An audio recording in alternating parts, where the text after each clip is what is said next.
So the outboard's not moving up and down when I press this switch. Listen to it.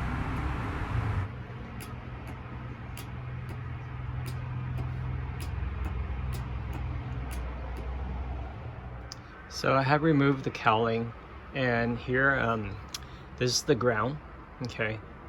The green wires from the trim motor, the blue wires from the trim motor to the positive.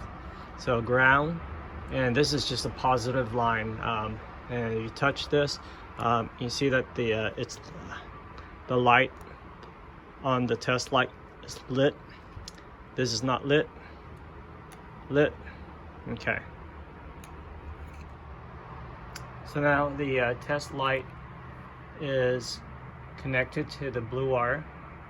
The other side is to the green wire, which is negative. And if I press the button, you can see it's lit here. See that? So that's saying that the relay is working. So I've disconnected the blue wire and the green wire right here.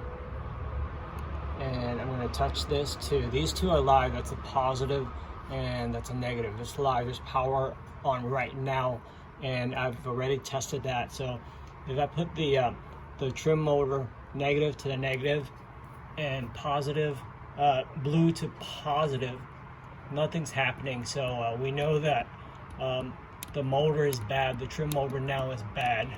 Nothing's happening now.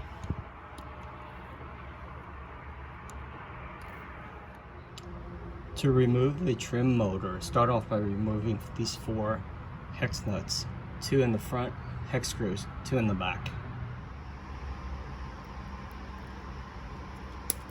Cut the tie wraps.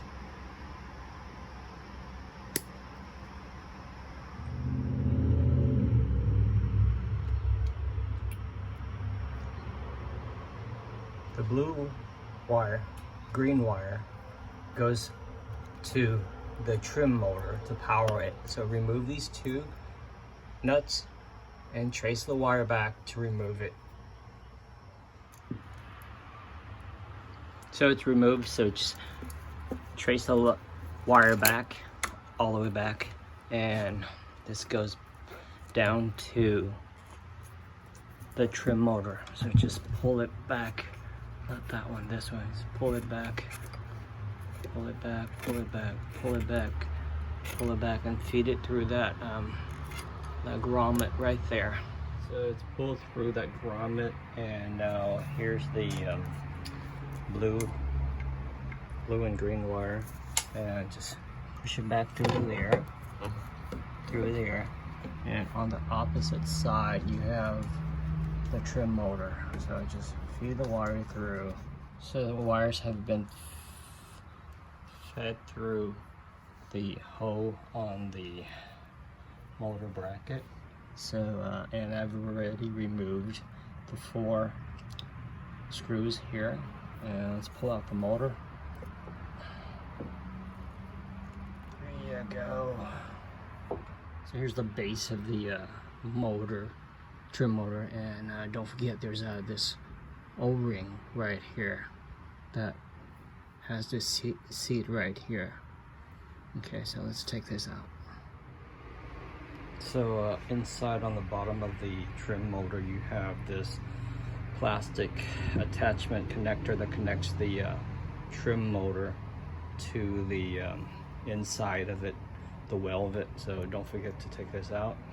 So I have here the aftermarket Yamaha trim motor, so it's not the OEM Yamaha motor, but an aftermarket motor, and it's made out of Tennessee by a company that's called D&B Electric, and this motor was less than $120 on Fleabay, and it comes with the O-ring and that plastic attachment to the motor. Okay, if you were to buy the OEM Yamaha motor, it's gonna run over $600.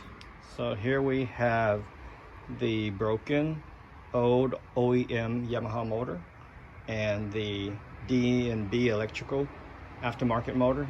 And if you look at this pattern here and here, they are exactly the same, okay? And the cord length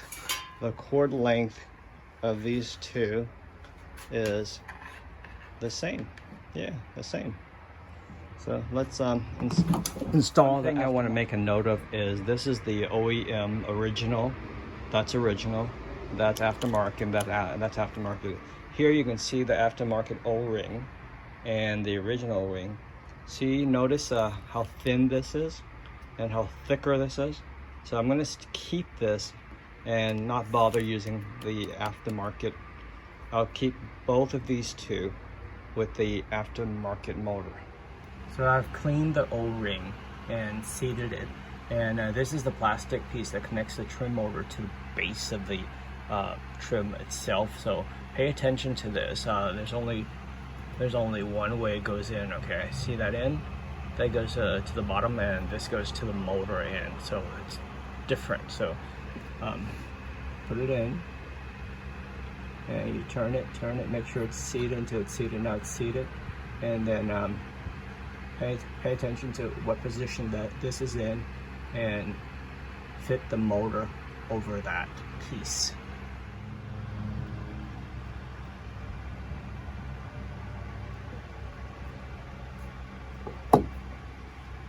Okay, now it's seated, so just tighten up the 4 screws and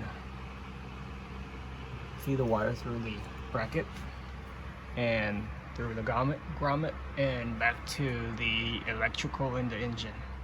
So I have already tightened all 4 hex screws and fed it through the bracket, and now I'm feeding it through the grommet at the base of the outboard. I've reconnected the wires, green and blue. This goes up, this makes it down. Okay, so let's put everything back together and test the motor out. So here we go. Let's test it out. New motor in.